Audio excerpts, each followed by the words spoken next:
अदाकारा नाजिश जहांगीर की जानिब से असवद जिन के खिलाफ डेफेमेशन केस दायर किया गया है। अजीब किस्म की स्टेटमेंट्स दी मीडिया पे कि मैं नाजिश जहांगीर को उमरा पे लेके गया था। नेगेटिव इंप्रेशन नाजिश का मीडिया में लाना चाह रहा है। ये सारी चीजें अब असवद के अगेंस्ट प्रूव होने जा रही हैं।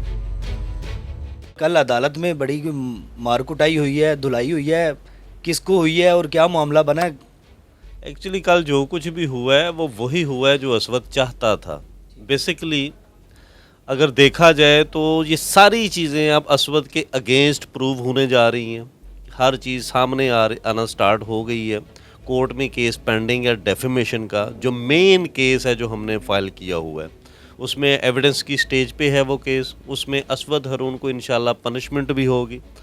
असवद को ये बात पता चल चुकी है और जो भी किसी ने उसे गाइड किया या खुद से वो कर रहा है तो वो चाह ये रहा है कि किसी तरह वो लड़ाई झगड़े वाली सूरत हाल पैदा करे और मीडिया का ही वो फेम यूज़ करना चाह रहा है। नेगेटिव इम्प्रेशन जो है नाजिश का मीडिया में लाना चाह रहा है और काफ़ी अरसे से ला भी रहा है। और इसी सिलसिले में उसने जो भी किया कल किया। हाथापाई हुई कल? हाथापाई हल्की फुल्की हुई। इंतहाई बदतमीज़ी की असवद हारून ने, वहाँ गालियाँ दी सबके सामने। लोगों को पता है, मीडिया ने चलाया, मीडिया पे सारी चीज़ें आई। इशू था क्या कि वारंट थे। वारंट ये कोई एफआईआर नहीं थी या कोई ऐसा केस नहीं था कि किसी में सज़ा होगी या कन्विक्शन हो गई है और किसी को हथकड़ियाँ लगा के पेश करना है। देखें, ये एक इस्तगासा था, प्राइवेट कंप्लेंट जिसे बोलते हैं। और प्राइवेट कंप्लेंट होता ही ये है कि सरसरी स्टेटमेंट के बाद जब डिफेंडेंट जो है, जो रिस्पोंडेंट है इसके अंदर, जो मुल्ज़म कह लें, अक्यूज्ड कह लें, उसे जब कोर्ट ने तलब करना होता है तो वह थ्रू एसएचओ करती है। मुतलका पुलिस जो है, ये आम रूल है कि उसने पेश ही एसएचओ के ज़रिए होना है। और जैसे ही मुल्ज़म ने या रिस्पोंडेंट ने कोर्ट में आके पेश होकर अपना मौक़िफ़ बयान करना है या परमिशन लेनी है, वारंट ख़त्म हो जाते हैं। इस पे हाइप क्रिएट करने की ज़रूरत ही नहीं थी। ये एक पूरा हफ्ता जो है मीडिया पे चलता रहा, वारंट गिरफ्तारी हो गई, ये हो गया, वो हो गया। लेकिन एक्चुअल सिचुएशन जो थी वो किसी ने बताई ही नहीं कि ये इस्तगासा उसी केस में किया गया था जो केस ऑलरेडी खारिज हो चुका है। जो एफआईआर असवद हारून ने नाजिश जहांगीर के अगेंस्ट करवाई हुई थी, उसमें वो प्रूव कर ही नहीं सका। वो उसने जो चीज़ें दी, जो कुछ दिया, वो सब बोगस डिक्लेयर हुआ। उसकी बेस पे वो एफआईआर खारिज हो गई और बाइज्जत तौर पे नाजिश जहांगीर को डिस्चार्ज कर दिया गया। जैसे ही हमने डेफेमेशन का केस फाइल किया, मेरी जानब से लीगल नोटिस असवद हारून को पहुंचा। सारा उसका किया चट्टा जो कुछ भी था हमने कोर्ट में रख दिया कि कोर्ट अब इसकी फॉरेंसिक करवाए, कोर्ट इसको इन्वेस्टिगेट करवाए। और असवद हारून जितनी उसने मीडिया में आके स्टेटमेंट्स दी, जो उसने बयान किया, बोला, उसे आइडिया ही नहीं है कि वो एक किस तरह के ब्लंडर करने के लिए किस किस्म की स्टेटमेंट्स जो है मीडिया पे दे रहा था। असवद ने तो ये भी कहा है कि मैंने इतने करोड़ों रुपए लगा दिए और सबूत भी उसने दिखाए हैं, तस्वीर भी दिखाई हैं, चैट्स भी दिखाई हैं। तो आप लीगल एडवाइज़र हैं अदाकारा नाजिश जहांगीर के, तो कोई पूछा है आपने कि कोई पैसे लिए हैं, नहीं लिए, कहाँ तक पहुँची बात? जो पैसे लिए हैं हम उसे मुकरते नहीं हैं। लिए हैं लेकिन वो किस बात के लिए हैं? भाई वो अपनी एक्टिंग के लिए हैं। एक्टिंग तो कोई मूवी बनी है? मैं आपको जी, एक मूवी इन्होंने बनाई थी। असवद हारून की वालदा उसमें प्रोड्यूसर थी। अच्छा। असवद हारून ने वो मूवी बनाई थी। इन्होंने नाजिश जहांगीर से कांटेक्ट किया था थ्रू अ पीआर लेडी कि हम सफ़ायर ग्रुप जो है उसके ऑनर हैं। अच्छा। सफ़ायर के, वो मेरे पास चैट है सारी, हर चीज़ वो मैं आपको प्रोवाइड कर देता हूँ कि सफ़ायर के ऑनर हैं और हम एक टेली मूवी बनाना चाह रहे हैं जिसमें आपको हम बतौर एक्ट्रेस लेना चाह रहे हैं। पहले तो उस बेचारी ने जवाब दिया कि नहीं, मैं इस तरह के काम नहीं कर सकती जाने बूझे बिना। फिर उन्हें पीआर की जानिब से किया गया जी।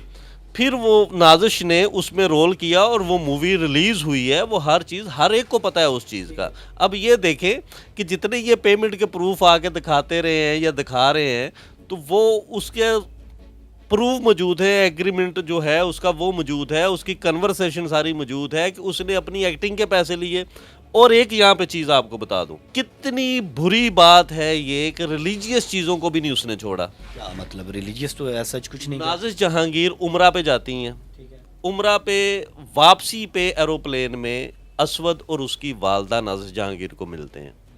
एक मतलब क्योंकि साथ काम किया था तो उस हवाले से वो एक तस्वीर बना लेती हैं, उसकी वालदा कहती हैं कि तस्वीर हो जाए, दोनों माँ बेटे के साथ नाज़िश की एक तस्वीर बन जाती वहाँ पे। तस्वीर तो और भी हैं, कोई एक नहीं है। नहीं वो सारी फेक है, उसी चीज़ का तो केस किया है। अब यही तो इशू है कि असवद को जो है वो अपनी जान के लाले पड़े हुए हैं। सर, ये भी हैरानकुन बात है कि प्लेन में उम्रे में मुलाकात हो जाना, ऐसे हम हमारी फैमिली में जाते हैं, कभी ऐसे मुलाकात नहीं होती। एक्सीडेंटली हुआ, एक तस्वीर बन गई, उससे हम मुकरते नहीं है, उसमें वालदा साथ है।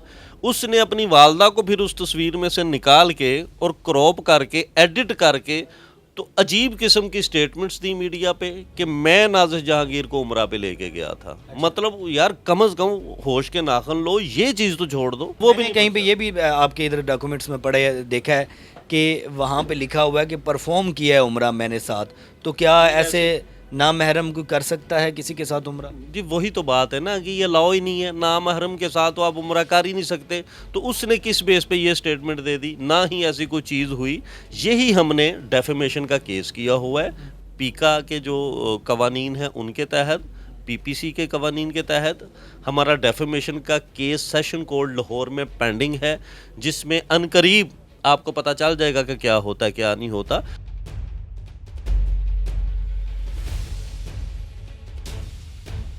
क्या मकसद क्या था इसके पीछे? अदाकारा नाज़िर जहांगीर को डिफेम करना था या कोई रिलेशनशिप था या क्या था? आप वकील हैं, आप ज़्यादा बेहतर जानते हैं।